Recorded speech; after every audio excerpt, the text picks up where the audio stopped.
Okay, good. So we had the iPads initially as teachers, and I was using it out of the bat with my classes and showing demonstrations and showing examples on the iPad. But I realized that myself just having an iPad and trying to show something wasn't really beneficial because it's still kind of small.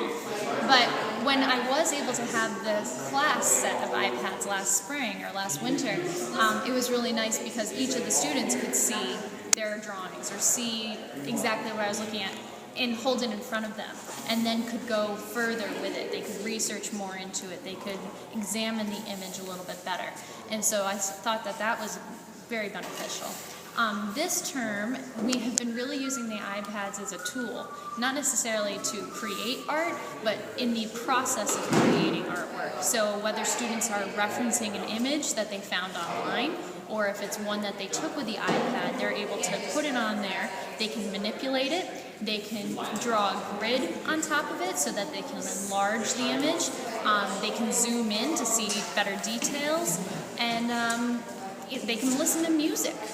There's so many different things that they can do, and but what we have just begun to do, which we're still figuring out some of the quirks, is doing a collaborative art project with another school from across the world. So maybe even we could do this with your school at some point. All right, we'd be happy to. But being able to exchange artwork digitally, collaborate on it, discuss it, and then use that and create artwork physically.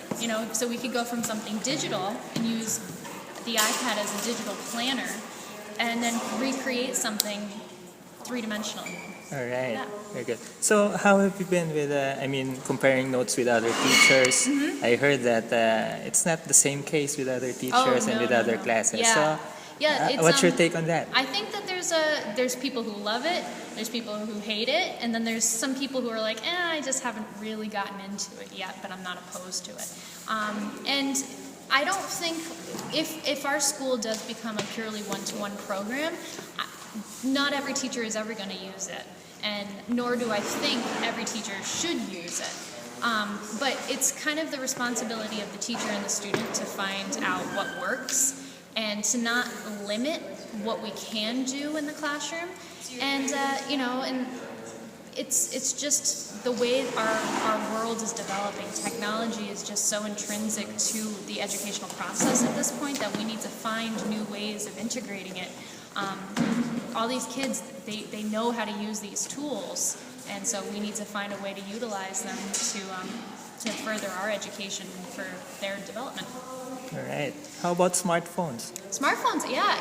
Even my classes that don't have iPads, they use their smartphones all the time for the exact same purposes. So the benefit of having the iPad is that it's larger, so you have a bigger screen that you can look at, but also you can do more manipulation using the iPad apps. There are smartphones that have very similar apps, but it's not always the same. So I encourage my kids to bring their iPhones or their smartphones and utilize them if it's going to help them in their process. I want to ask, how are the students selected?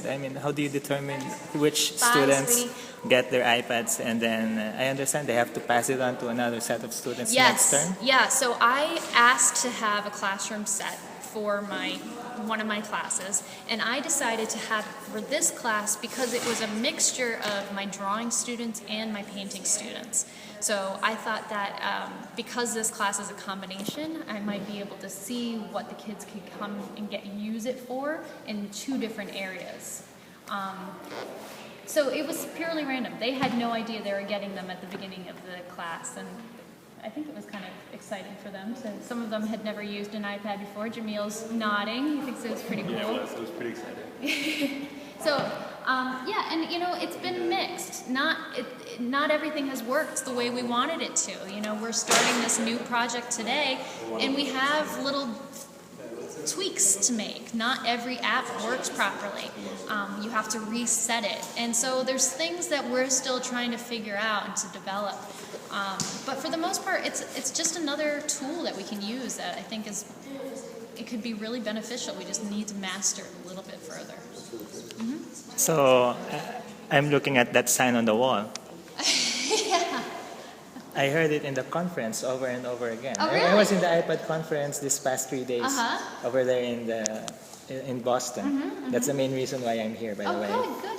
And this is just a great follow-up for me to Yeah. really see the iPads at work in a Yeah, classroom. and what I'm doing with the kids right now is totally different than what I did with the last class. That You used think the it's really iPads. do you think this is really a game changer? I think it could be. It really could be. I don't want to lose anything else that we've been doing in the classroom, but I want to enhance it. I want to bring more to it, and I think the iPad can do that. There's no point fighting it? Fighting it? Yeah. For me, I don't want to fight it. Yeah.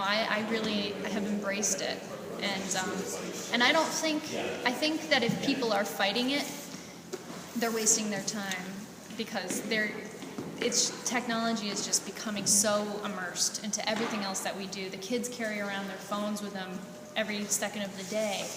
They're online. They're checking Facebook. We have a class Facebook page that I post things to. So we need to find a way to utilize this technology so that the kids can do it in productive ways. All right. Yeah. How about would you want to come over to the Philippines so that you can do some work over there? Yes, please. All right. Yes, I'll be on the first jet over there. Yeah, I would really enjoy All that. right. So let's see what I can do. Good. All That would be right. wonderful. Thank you I'd very love much. to share anything that I can. All Thank right. you. Thank you very much. You've been very nice. Thank you. So have you. I'm sorry, I mispronounced your name. It's okay. Bye-bye.